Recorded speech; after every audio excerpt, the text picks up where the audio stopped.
Let me be brutally honest with you. There comes a point in life where friendliness becomes a liability, not because kindness is wrong, but because overextending it in old age often means giving away the little energy, clarity, and dignity you've worked your whole life to earn. You were not born to be liked. You were born to leave a mark. In your younger years, friendliness helped you build networks. It got you access. It helped you survive. But in your later years, it can become a trap, a way to seek validation, a strategy to avoid hard truths, a shield that protects comfort and kills growth. Here's what they won't tell you: in old age, being too nice becomes a form of self-abandonment. And if you're still trying to win people's approval at 50, 60, 70 years old, you're not aging, you're regressing.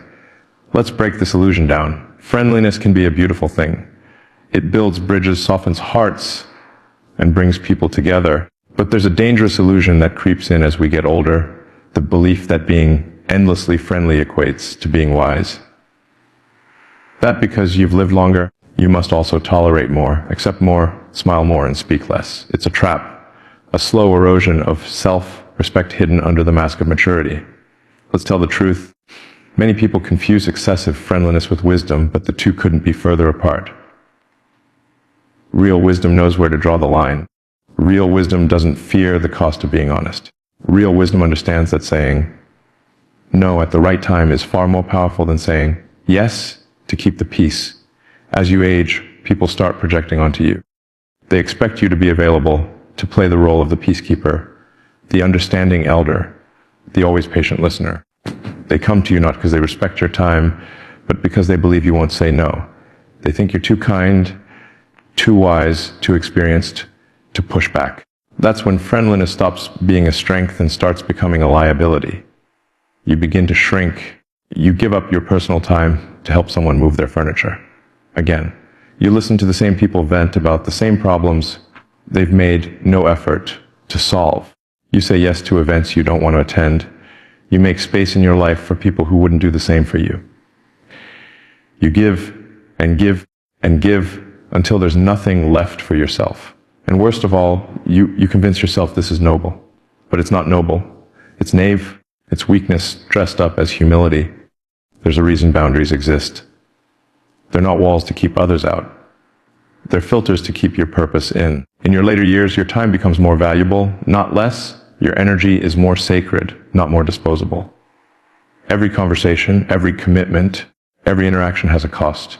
And if you're not careful, you'll go bankrupt emotionally, mentally, and spiritually. You don't need to prove your goodness by being endlessly available. You don't owe anyone access to your peace.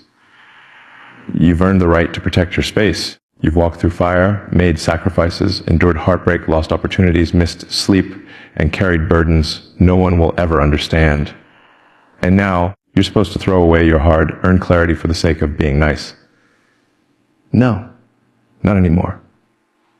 When you're too friendly, people start to forget your value. You become the one who always says yes, always shows up, always listens. You become the emotional dumping ground for others, the default backup plan, the safe bet. But you weren't made for that. You were made for impact. And impact doesn't come from overextending yourself. It comes from being fiercely selective about where you place your time and presence. You've probably noticed that the world doesn't give much back to the overly friendly. In old age, there's no parade, no badge of honor. Often, there's just silence. You gave, they took, and then they left. You sacrificed, they benefited, and now they don't call. You thought kindness would buy loyalty, but what it bought was expectation. It trained people to believe you'd always be there, regardless of how tired, stretched, or disrespected you felt. And deep down, you know it. You feel it in your chest.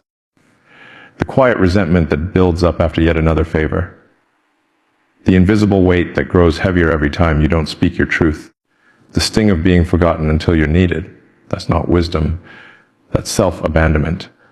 Real wisdom is knowing the power of presence. It's knowing that your silence can be more commanding than 100 friendly words. It's knowing when to walk away. It's refusing to be manipulated by guilt. It's saying, I love you, but I don't owe you my life. It's understanding that not every phone call deserves a callback. Not every request deserves a yes. And not every person deserves a seat at your table. The older you get, the more you must protect yourself, not just from the world, but from the parts of yourself that still want to be liked. That still fear being alone. That still believe your worth is measured by your usefulness. Those voices must die, because they are the very voices that keep you locked in cycles of sacrifice and silence. There is strength in restraint. There is power in choosing who you allow into your orbit. You're not being rude when you set limits. You're not being selfish when you reclaim your time. You're not being cold when you decide to disengage from toxic people or energy-draining situations. You're being strategic. You're being responsible. You're finally stepping into the authority you've earned. This is your legacy stage, not the rehearsal, not the warm-up. This is it. Every decision you make now defines how you'll be remembered. Will you be remembered as the person who was always there for everyone, or the person who stood for something, who led by example, who protected their purpose with unwavering discipline? It's not too late to reclaim your power, to stop mistaking friendliness for virtue, to choose depth over access, silence over small talk, truth over tolerance. Kindness is still important, but kindness without boundaries is just quiet self-destruction. And you've come too far to keep betraying yourself for the comfort of others. Stand tall, speak less, draw the line, and protect what's left of your fire like it's the last flame on earth. Because it just might be. There's something quietly devastating that happens when you become too friendly in the later stages of life. It doesn't happen all at once. It creeps in unnoticed, like rust on metal. One day you're driven building, planning, dreaming. The next you're sipping tea at someone else's pace, smiling politely while your own fire goes cold. That fire, the one that pushed you to build, to chase, to innovate, slowly dims under the weight of constant friendliness. It's not that kindness is wrong. It's that excessive friendliness, when unchecked, becomes a slow death to ambition. When you prioritize being liked over building something that matters, you trade impact for approval. You choose comfort over progress. And in the long run, that choice empties you out. The world doesn't need more agreeable people in their old age. It needs leaders. It needs minds that refuse to settle. It needs the ones who've seen the cycles, who've weathered the chaos, who have the blueprint to create, but are still hungry enough to act. But that hunger dies every time you sit in a room you don't want to be in, having conversations that drain you with people who just want your presence, not your brilliance. There's a reason most people stop building after a certain age. It's not the lack of energy. It's not their failing health. It's because the system convinces them to slow down, be pleasant, and enjoy the rest of life. It seduces them with mediocrity disguised as peace. And the more they say yes to it, the more their edge disappears. You see it all the time. The once vibrant mind now reduced to shallow conversations and passive routines. The once bold voice now softened by the fear of being too intense. The drive to create, to disrupt, to build something meaningful, smothered under layers of friendliness that never challenged anyone, never risked offense, never stood for anything uncomfortable. And the tragedy, most of them don't even realize it's happening. They think they're evolving, being more balanced, more relaxed. But underneath it all, they're quietly dying, not physically, creatively, spiritually, emotionally. They think retirement is the goal. They think slowing down is wisdom. They think being agreeable is the currency of legacy. But nothing of value was ever built by someone who just wanted to be agreeable. Excessive friendliness breeds complacency. It tells you it's okay to postpone your next idea. It convinces you that mentoring someone else is more important than pushing your own limits. It distracts you with the illusion of connection while your own vision collects dust in the background. And you know what's worse? People will celebrate you for it. They'll applaud how present you are, how available you are, how generous. But they'll never push you to build again. They'll never ask, what are you working on? Because they don't want that version of you. The focused, intense, untouchable version that reminds them of everything they've stopped chasing. They want the softened version. The one that shows up to dinner, that nods and smiles, that no longer threatens the mediocrity around them. But here's the reality. You were not meant to live out your final chapters in maintenance mode. You were built for expansion even now, especially now. You have decades of experience. You know the mistakes. You see the patterns. You don't need permission. You don't need validation. You don't need to figure it all out. You just need to protect your urgency. Because if you don't, excessive friendliness will eat it alive. Every time you say yes to another mindless gathering, another pointless conversation, another obligation that doesn't align with your mission, you say no to your future. You surrender a piece of your genius to keep others comfortable. But genius was never meant to be polite. It was meant to be disruptive, uncomfortable, wild. You think the next great thing you're meant to build will come while you're busy nodding at small talk. You think breakthroughs happen in rooms where you're afraid to challenge people's thinking. You think the fire in your belly is supposed to be silenced just because people expect you to be nice in your 60s. No. That fire is your compass, and it only stays lit when you honor it. Not with words, but with action, with solitude, with brutal discipline, with boundaries so firm they offend the people who've been benefiting from your friendliness for far too long. Stop letting social obligations rob you of your edge. Stop playing it safe because you think it's too late to build. Stop pretending that peace is found in people pleasing. It's not.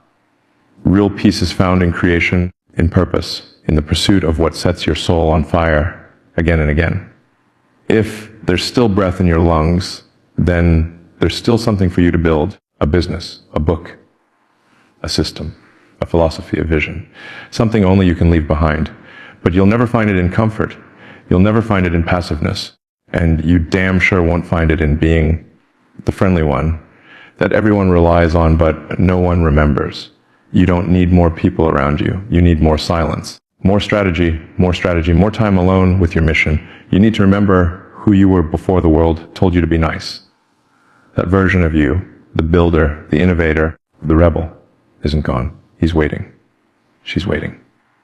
They're under the surface, buried beneath years of friendliness, nodding politely at the world, all while quietly screaming for one more shot. So give them that shot. Build something again. Build it messy. Build it loud. Build it alone if you have to. But for the love of your legacy, stop being so damn friendly that you forget what you're here to do. Create, lead, disrupt, leave something behind that doesn't smell like compromise. Because you weren't meant to fade out, you were meant to finish fierce. Focus is often misunderstood. In youth, it's praised. In adulthood, it's expected. But in old age, people start mistaking your discipline for coldness, your solitude for arrogance, your silence for bitterness. And slowly, the pressure builds not to achieve more, but to soften more, to be more available, to be more fun, to be more socially acceptable.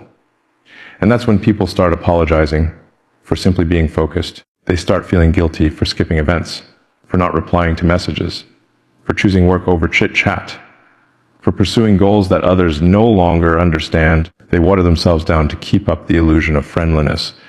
And in the process, they betray the very instincts that built their legacy. But here's the truth. Focus is not a flaw. It's not something to outgrow. It's not a bad habit to fix. It's a gift, a weapon, a filter that keeps the noise of the world from drowning out your inner calling. There's this myth that as you get older, you're supposed to slow down, not just physically, but mentally. That ambition has an expiration date. That tunnel vision is for the young. That after a certain age, you should stop trying to build and just enjoy life. But what most people call enjoyment is often just distraction disguised as peace. Focus doesn't mean you're detached from life. It means you've distilled it. You've seen enough of the world to know what matters. You've cut the fat. You've stopped pretending to care about things that drain your energy and bring no return. That's not selfish. That's strategic. But society doesn't want that version of you. It wants the softened version, the wise and agreeable elder who listens more than speaks, who nods more than challenges, who offers comfort instead of clarity. And when you step outside of that script, when you reclaim your time, guard your schedule, and choose purpose over popularity, people get uncomfortable. They label you as too intense, too distant, too busy. So what do most people do? They apologize. They downplay their goals. They force smiles in rooms they don't want to be in. They make themselves available for conversations that serve no one. They shrink their focus just enough to keep everyone else from feeling insecure. And in doing so, they bleed out their edge. But here's the brutal truth. You don't owe anyone your availability, not your friends, not your family, not the people who think you've changed. Focus is your survival mechanism. It's the reason you've come this far. And if you don't protect it, the world will chip away at it until there's nothing left. You don't need to explain why you didn't answer the phone. You don't need to justify why you skipped another social event. You don't need to feel bad for choosing solitude over small talk. You are not in this stage of life to be accessible. You're here to be unapologetically aligned with your vision. Focus is lonely, yes, but it's a sacred kind of loneliness. It's the space where ideas grow, where patterns reveal themselves, where you remember who you are. It's the opposite of noise. And if you're still here, still alive, still breathing, then you still have work to do. And that work requires clarity. The people who truly understand your journey won't take your focus personally. They won't guilt trip you for being unavailable. They won't see your silence as rejection. They'll respect it because they'll know you're not pushing them away. You're pulling your purpose closer. And the ones who don't get it, let them go. You're not responsible for how others perceive your priorities. You're responsible for living them. Focus also doesn't mean isolation. It doesn't mean cutting off the world completely. It means you choose where your energy goes instead of letting others choose for you. It means your day isn't filled with distractions disguised as responsibilities. It means you wake up with clarity and you end your day knowing you spent it on something that matters. Every time you say no to a distraction, you say yes to progress. Every time you skip something that everyone else is doing, you're creating a future that no one else will have. That's not selfish. That's how legacy is made. You've already spent years giving your time away to jobs, to relationships, to obligations. You've spent decades showing up for everyone else. And now, in this chapter of life, it's not just your right to be focused, it's your duty. Because the truth is, your best work might still be ahead of you. Your most important idea might not be born yet. Your greatest impact might not have happened yet, but it will never arrive if you keep apologizing for the focus that could bring it to life. So stop saying sorry for the hours you spend alone. Stop apologizing for protecting your calendar like it's sacred, because it is. Stop watering yourself down just to make others comfortable. You are not here to blend in. You are here to lock in, to sharpen, to finish with the same fire you started with. Let the world misunderstand you. Let them call you distant. Let them say you've changed, because you have. You've stopped chasing approval and started chasing something far more powerful. Purpose, precision, peace. Don't explain it. Don't apologize for it. Own it. And never look back. Friendliness is not a retirement plan. It doesn't pay the bills. Protect your peace or secure your legacy. And yet, as people age, they're often sold the lie that being liked is enough, that being the friendly one, always smiling, always available, always agreeable, is a strategy for fulfillment in later life. It's not. It's a mask. And the longer you wear it, the more you lose touch with who you really are beneath it.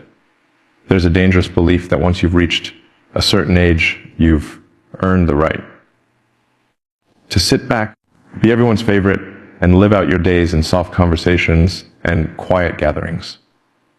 But the world doesn't care how nice you are. It doesn't reward you for being polite. It doesn't elevate you for saying yes to everything and everyone. In fact, it often forgets you. That's the harsh truth. People remember impact, not availability. They remember the times you challenged them, not just the times you comforted them. They remember the moments you made them think, not just the moments you made them smile. You don't leave a legacy by being liked. You leave it by living with intention, by building something bigger than yourself, and by protecting your energy like it's the last currency you'll ever hold. Friendliness may get you applause, but purpose earns you respect. And in your later years, respect is what matters, because respect is the foundation of true influence. Without it, you become background noise, pleasant but forgettable. You can give your whole life to being kind, generous, always there for everyone. And when you're no longer useful to them, they'll move on. Not because they're cruel, but because that's how people are wired. They gravitate toward value, toward strength, toward clarity. And when all you offer is your friendliness, you become easy to overlook. You have to ask yourself a hard question: am I being kind because I want to, or because I'm afraid of being alone, irrelevant, or forgotten? If your friendliness is a strategy for staying in people's lives, then it's not kindness, it's self-protection. And self-protection often means self-betrayal. You betray your time, your boundaries, your energy, just to keep relationships that no longer serve your growth.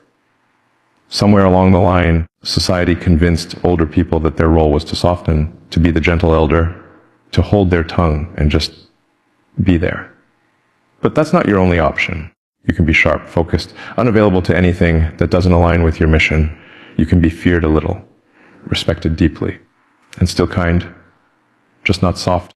You don't owe the world a version of you that's endlessly accessible. You don't have to pick up every call, attend every family gathering, solve every problem that lands in your inbox. You don't have to mentor everyone who asks, listen to every event session, or show up just to make others feel supported. You've done that for years, decades even. Now is the time to reclaim that energy and use it to finish your own story, not to keep rewriting everyone else's. The irony is that when you start pulling back, when you stop giving out your time so freely, people will notice. They'll feel the shift. They'll ask what's wrong. They'll say, you've changed. And they're right. You've remembered that being alive isn't the same as being available. That just because you've lived long doesn't mean your work here is done. That you still have something to build, something to say, something to leave behind that isn't just a memory of how nice you were. And that's the turning point. When you realize that your greatest work might still be ahead of you. That your most meaningful creation, your most powerful words, your most enduring legacy may still be waiting for you. If you stop spending all your time trying to be the friendly one, you were not born to retire into irrelevance. You were not born to be background scenery in other people's lives. You were not born to fade out with a smile on your face and nothing left in your hands. You were born to evolve, to disrupt, to shift the world, even if it's just your corner of it. That requires boundaries. It requires audacity. It requires saying no often. And it requires accepting that some people will misunderstand your change as coldness when it's actually clarity. Being friendly won't protect you from regret. It won't shield you from the pain of wasted time or lost potential. You can live the rest of your life being liked by everyone and still feel deeply unseen by yourself. And that's the worst kind of loneliness, the one that happens in the middle of a crowd that adores you for being everything but yourself. So what do? You stop making friendliness your currency. You stop giving discounts on your presence. You stop using politeness as a shield. And you start using your time like it's a sacred resource, because it is. You start asking, what do I want to build? Who do I want to be? What kind of impact do I want to leave behind? You start crafting a life that doesn't rely on applause, but on alignment. Because in the end, you don't need to be liked by the world.